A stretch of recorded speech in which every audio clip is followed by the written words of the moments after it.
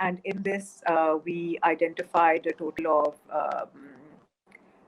sort of I would say around 25 districts, and within that it was 113 union councils. And within the union councils, we were looking at the bottom 15% of the population to provide support to.